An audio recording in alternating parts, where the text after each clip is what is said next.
leaders that have transitioned from corporate to entrepreneurial success, right here on the Leadership Voice.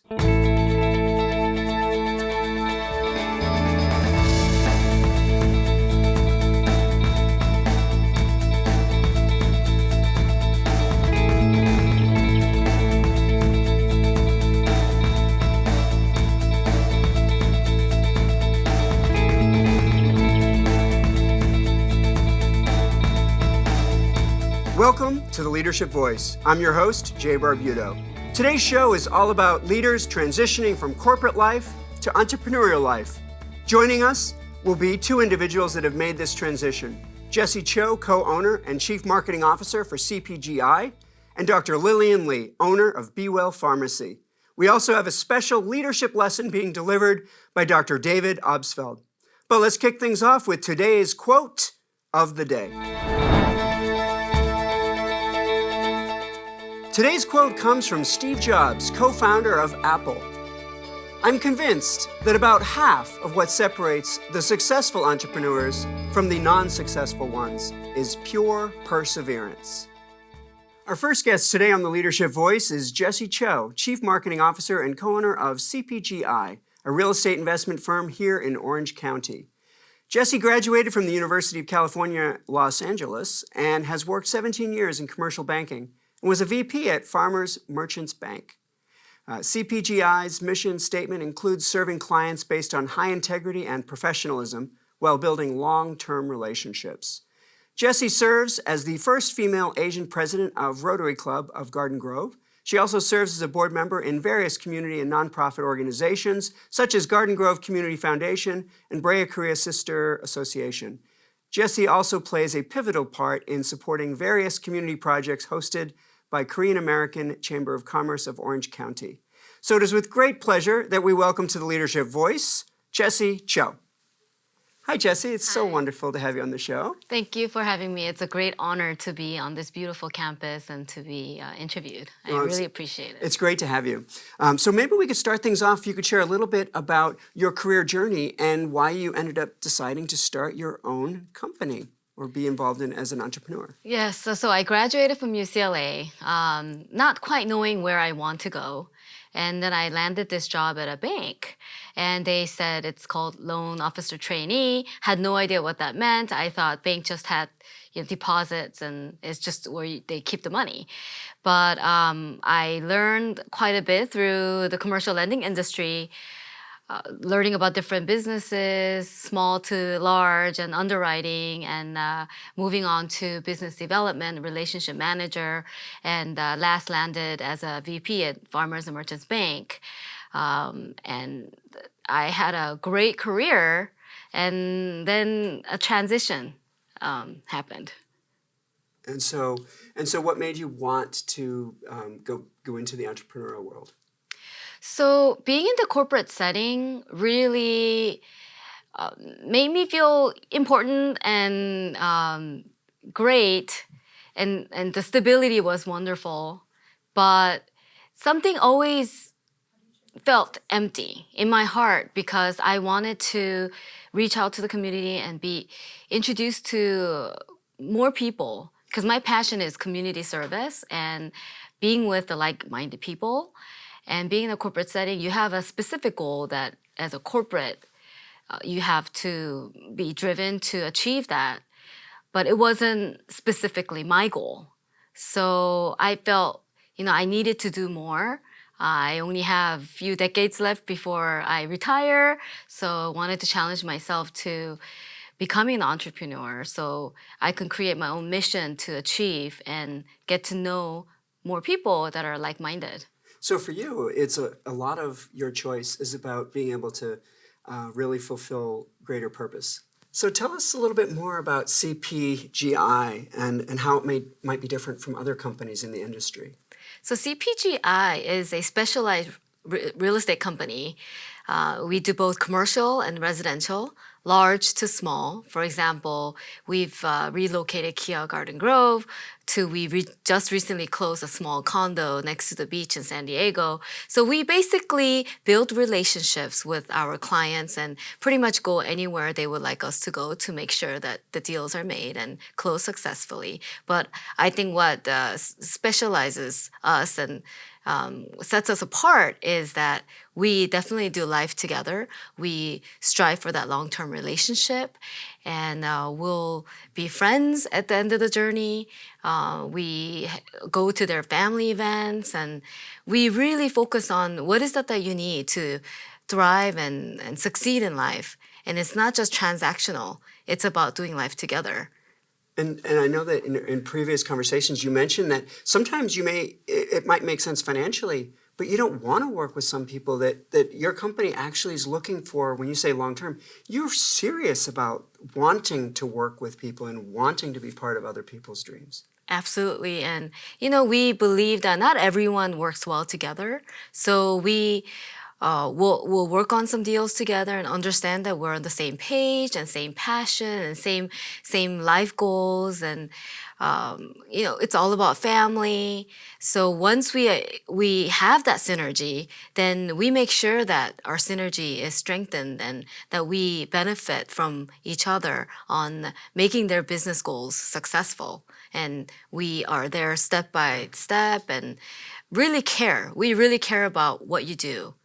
I guess if you really care, then coming to work is just a joy, isn't it? Absolutely. And we work with all walks of life, and that's what makes it really interesting for me. Whereas before in corporate setting, it's the set pool of clientele that I work with. Oh, that's great. Could you tell us, now that you've spent several years in industry working for a company, and now you've also now spent some time as an entrepreneur, what's the biggest difference between working for a company and owning a company? I think the biggest difference is the stability. When I was in the corporate setting, never had to worry about, am I going to have income the next day? I never had to worry about going on vacation. It's paid vacation. And just being in that safe environment and having all these pension and retirement benefits, never had any worries. I just had to follow protocol within the corporate structure and just work hard and follow that ladder. However, coming as an entrepreneur, you completely lose that stability. And I think the most difficult thing is to being persistent, staying believing in yourself, because on an everyday basis you're uncertain. So that's one of the biggest challenges for an entrepreneur. There is no vacation for you. And that's really quite a transition from working for corporate life to working for entrepreneurial life. So as an entrepreneur, what has been your biggest challenge that you've faced so far? Like I said, being just not knowing which will come the next day. But I think that's really helping me stay persistent and building my strong core within me, because before I was comfortable, but now I really have to challenge myself on a daily basis to really conquer my day-to-day mission, day-to-day goal, to really achieve why I came out to build this company. It's to really connect the like-minded people with giving hearts and closing deals together, so we build a better community. So it's been challenging yet enriching for me personally. No, that's great. And getting up in the morning to go to work, it must feel much more exciting Oh, now. absolutely. So it is a big difference because this is your business. So you really want this to work. You really feel passionate about your goals. So every day, it's a new day. Every day you are passionate about what you want to achieve. Yeah, that's wonderful. So what advice would you have for someone else that's thinking about starting their own business? Maybe they haven't started it yet, but they're in their minds, they know they want to start a company. What advice would you give them? I would say number one, plan. Do a business plan. That's one of the criteria that a loan application a lender requires from a loan applicant. And it kind of applies the same. Have a business plan. Think things through. Make sure you have a plan. And then the second, it's cliche, but believe in yourself. And lastly, which is the most important thing, you got to be persistent. Because not every day is going to be positive. You're going to have ups and downs. It's not going to be stable. But without the persistence, you probably won't make it. Oh, that's great advice for young entrepreneurs.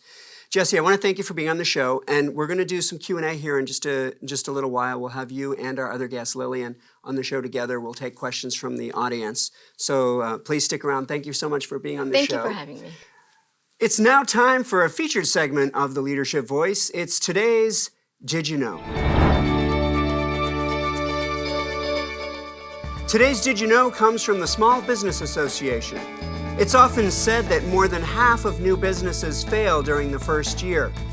But the SBA states that only 30% of new businesses actually fail during the first 2 years of operation, and 50% fail during the first 5 years. So while starting your own business is a risk, 70% of all businesses do in fact survive 2 years. It's now time for today's Leadership Countdown. Today's countdown comes from smallbusiness.cron.com. We bring you the 5 best reasons to start a business. Number 5, self-expression. You can be who you want to be. Number 4, you want a new lifestyle. Number 3, you have a good idea that solves a problem. Number 2, pursuing your passion. And the number 1 reason for starting your own business, income potential. Please stick around. We have Dr. Lillian Lee in the studio, and we'll be right back after this commercial break.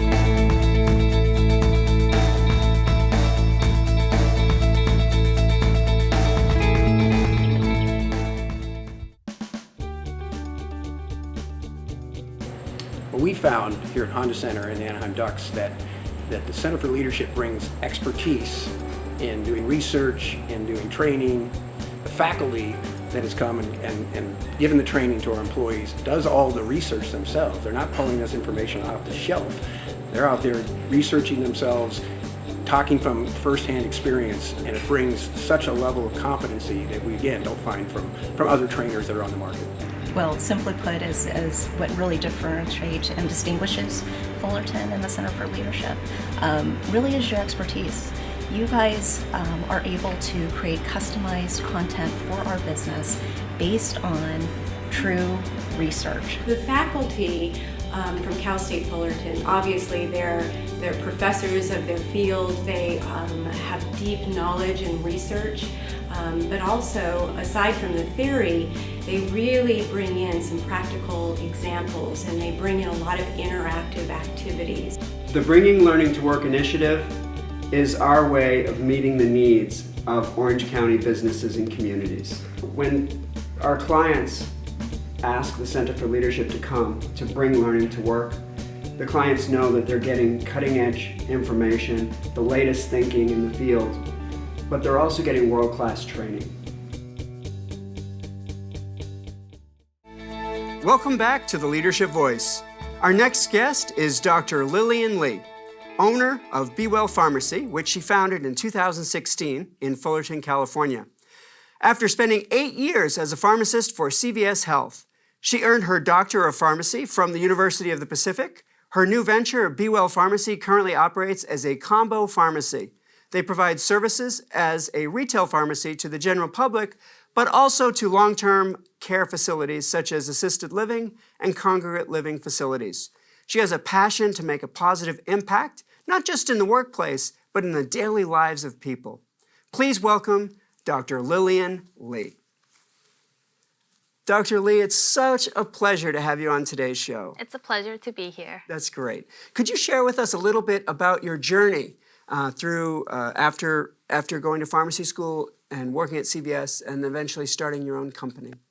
So straight out of school, I worked at the hospital for a very short amount of time, and then I went to a temp agency, and then I got hired by CVS, where I was at for about 10 years, roughly. After that, I wanted to try long-term care, so I quit, and then I did that for about a year, and then I decided to open my own pharmacy. That specialized in many ways on the long-term care.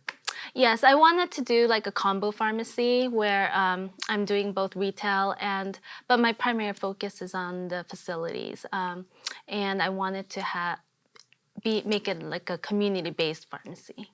So tell us a little bit more about Be Well Pharmacy and how it might be different from maybe other pharmacies that people might be more familiar with. Yes, so just as you mentioned in your intro, it is a combo pharmacy. So we do operate as a retail pharmacy and we're open to the general public. However, I also do long-term care, so I do service assisted living facilities and congregate living facilities. So it's a little unique in that sense. I also try to make it more community-based because it is an independent. I do serve and give dinners on a monthly basis to my customers on the last Thursdays of every month. I do community events as I have previously had like volunteers come out and give the senior citizens haircuts, and I've done like arts and crafts. So I try to make it a little bit more community-based than other places. And in those things, that must be such an amazing experience to really be out there in the community with people and making a more positive difference. It is. It's very nice to see because I am located underneath a senior apartment. So some seniors, they don't really have friends, so it's a way of connecting, and sometimes they have a good time. And they really do enjoy and look forward to coming out and talking to others and getting to know other people. It does sound like they would enjoy that, but it also sounds like you enjoy it. I do. It's very rewarding to see that. Yeah, that's wonderful. So what's the biggest difference you've noticed? You've been an entrepreneur now you've had your own pharmacy. It's been since 2016, so about 3 years, almost 4 years. So what's the biggest difference between working at a big brand pharmacy company versus having your own private business? You make your own rules. You're essentially your own boss. You don't have to listen to anyone. You don't have to report to anyone but yourself. It's all for you. However, the responsibility is also greater with that. It's a different type of responsibility that comes from working under someone, but at the same time, I think it can also be more rewarding as well. Yeah, and so in that process, it must really push you as well and make you have to push your limits. It does. You have to be able to push your limits and your boundaries, and you have to kind of explore, do a lot of learning. It's a lot of like growth and personal learning experience. So since you started your business in 2016, what's been the biggest challenge that you've faced so far? I think it was the opening part. I didn't know anything about opening up a business, and I didn't buy an existing pharmacy. So if I had bought an existing one, I think it would have been easier, but I bought an empty shell, essentially, so I had to put in all the architecture and the construction and the bathrooms and the licensing, the permits, and the insurance contracts. So everything about that I had no idea, so I kind of had to learn as I went. And so if you were to do it again, what would you do differently? I would probably buy an existing pharmacy and save myself the headache. So it's actually quite a bit. I mean, I learned, and what I learned from it is invaluable, but I think, it took me a year to open, so, maybe that. So you ended up making a lot of decisions that you weren't expecting to be making as a pharmacist. Yeah. So if you were giving advice to someone else, and it wouldn't necessarily have to be in the pharmacy space, but just as someone else that was going to start their own business, and they say, hey, you've been doing this and you're having some success with this, what should I keep in mind, or what would be your tip that you might give that person? I think you do hear about doing researching a lot. When I opened my business, everyone told me you got to do your research, and you have to have a special niche, and you hear about all these things, but I think the financial part is not very mentioned as much, and I think you have to have the financial stability to sustain yourself. When you do start your business, unexpected costs do come up, and you have to be able to sustain yourself to keep the business going and to help you through, and once you get past that point, hopefully you can do well. Okay, great. Well, I want to thank you so much for being on the show today, Dr. Lee. We're going to have you back here in just a few minutes. We're going to bring Jesse back up, and we're going to do some Q&A, so you'll stick around with us. It's now time for a feature segment of the show, our Leadership Example. Today's example comes from American Business Magazine, Inc., which recently released its annual guide to the 5,000 fastest-growing privately held companies in the United States. Here are the 10 highest-rated companies in Orange County.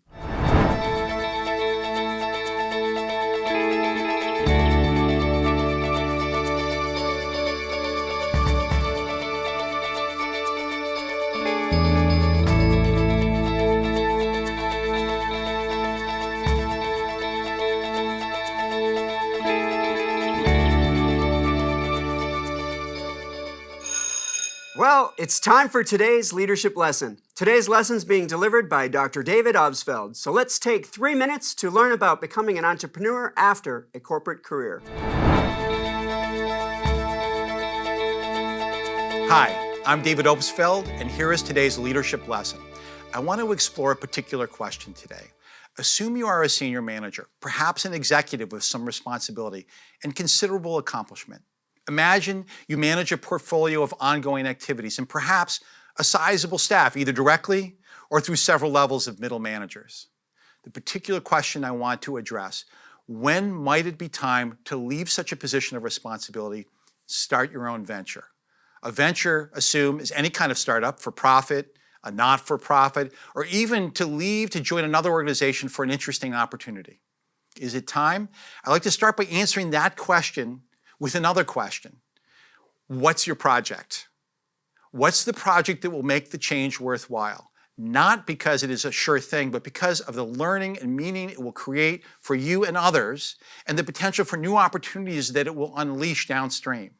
By project, I do not mean just any endeavor, but rather what I would call a creative project, a new undertaking with increased risk and the potential for failure, but also sufficient promise to you and the world that it motivates and guides you. It motivates you because it's sufficiently interesting and promising and aligned with your interests. And it guides you because it's sufficiently specific to suggest where you need to look to find knowledge, expertise, resources, and collaborators. What's an example of a creative project? A manager ready to leave his market research company to write a book. A senior manager who left one tech company to take a job at Amazon to lead its drone delivery team. A senior operations VP who left a financial giant to join a company that makes microloans around the world. A marketing professional who leaves her company to create a mobile phone app. Before I go forward, let me give you this basic point of view. The actions that fill our lives and organizations are combinations of habits or routines on the one hand and creative projects on the other. By habits, I mean individual things that you do on a regular basis without a tremendous amount of thought. And by routines, I mean essentially habits in an organization, the shared activities that an organization does on a repetitive basis, like building a laptop or designing a new product. A senior manager generally manages many routines, but every now and then a creative project comes along due to an unforeseen problem or due to some new opportunity that someone at the company brings to the table. And at that point, everything changes. Instead of repetition and expertise and tinkering and mastery to get something perfect, creative projects bring risk and uncertainty, and what comes next or what do you need to do next isn't obvious. Creative projects are stressful, therefore, but they bring the real opportunity for change and transformation in organizations and people. When you ask people about their peak experience at work, more time than not, they will point to something new, something risky, something highly uncertain that brought new meaning and fulfillment. and outcomes into their life and into the world. So let's return to the original question. Is it time to leave? First answer, what's your project? You have a lot of accumulated expertise. You may no longer quite feel the burn of new challenge, new learning, and new collaboration. But before you jump ship for a new venture, see if you can come up with the answer to the question, what's your project? And if you think the answer is yes, I have an answer, stay tuned for a follow-on talk to see what's in store for you if you take that plunge. I'm David Opsfeld, and this has been your leadership lesson. Thank you, Dr. Opsfeld, for that insightful leadership lesson. It's now time for the Leadership Voices Q&A. Viewers, do you need some leadership advice? Well, you've come to the right place. Every show we take questions from you, our viewers, and we answer them right here on the show. Today we have 4 questions for our guests, so let's get to today's questions. Thank you, Jesse and Lillian, for being on the show and for coming back to help us with Q&A. Our first question is for Jesse. It comes from Monique in Glendora, California. She asks, what is the one characteristic or trait that every successful entrepreneur needs to have? Unfortunately, I can't say one trait, but it's blended in as having a dream and being persistent. I think, yeah, I agree with the persistence. It is very important. Yeah, there's a lot of things that are going to happen in a person's careers, and a person has to stay with it and be persistent. And, you know, it's consistent with everything that we've talked about on today's show. Our second question is for Lillian, and it comes from Fong in Irvine, California. Fong asks, are there unique challenges to women starting a new business? If so, what can women do to overcome these challenges? As a pharmacist, I don't think there's any differences for women and male.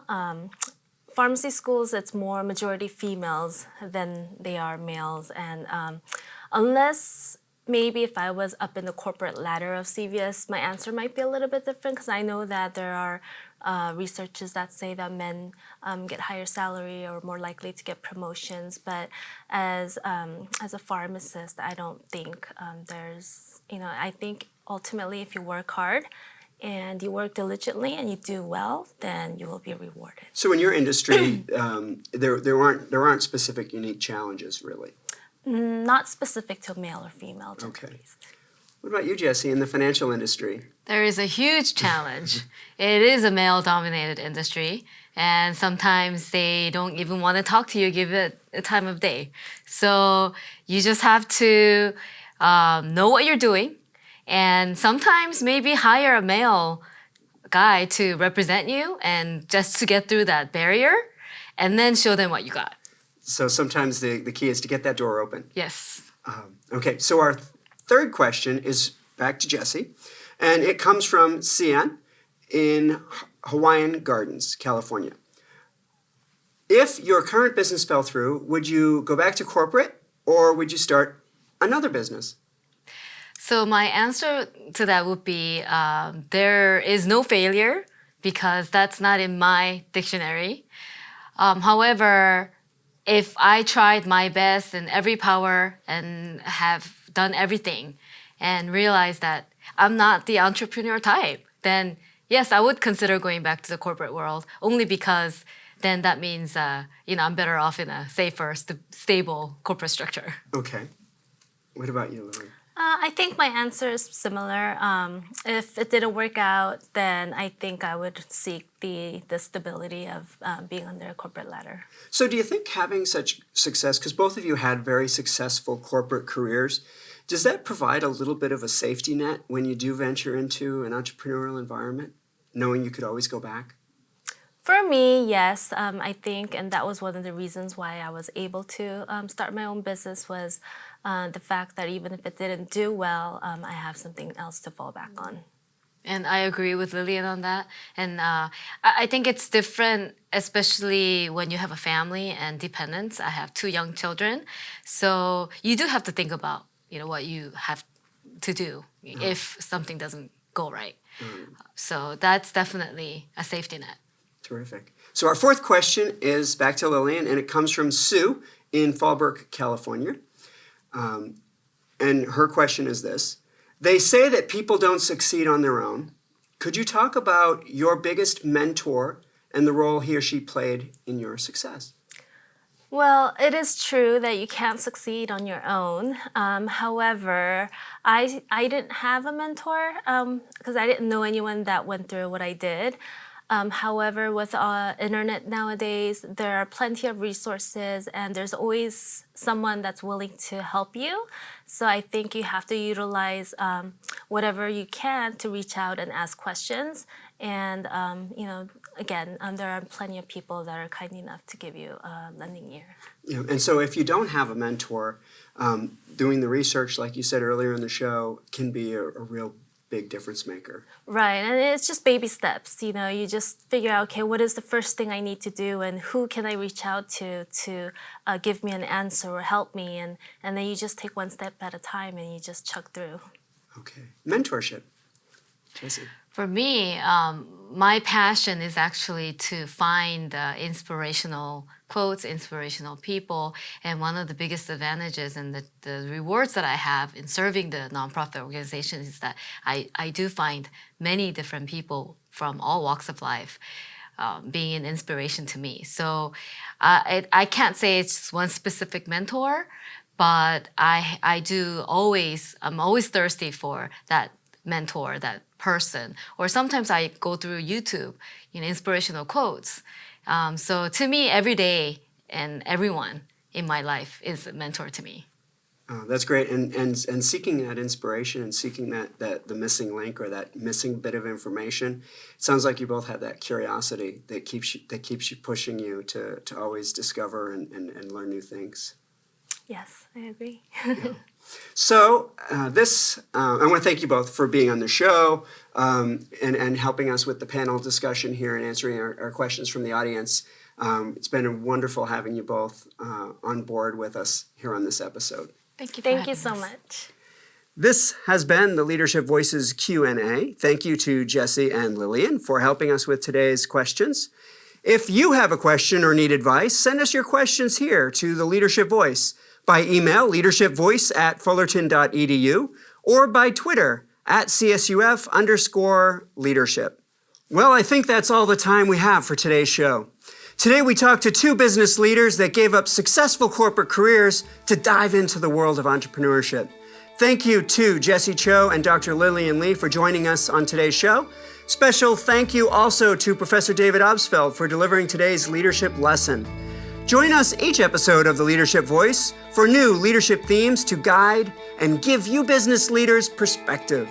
I'm Jay Barbuto, and on behalf of the Center for Leadership at Cal State Fullerton, we'll see you next time right here on the Leadership Voice.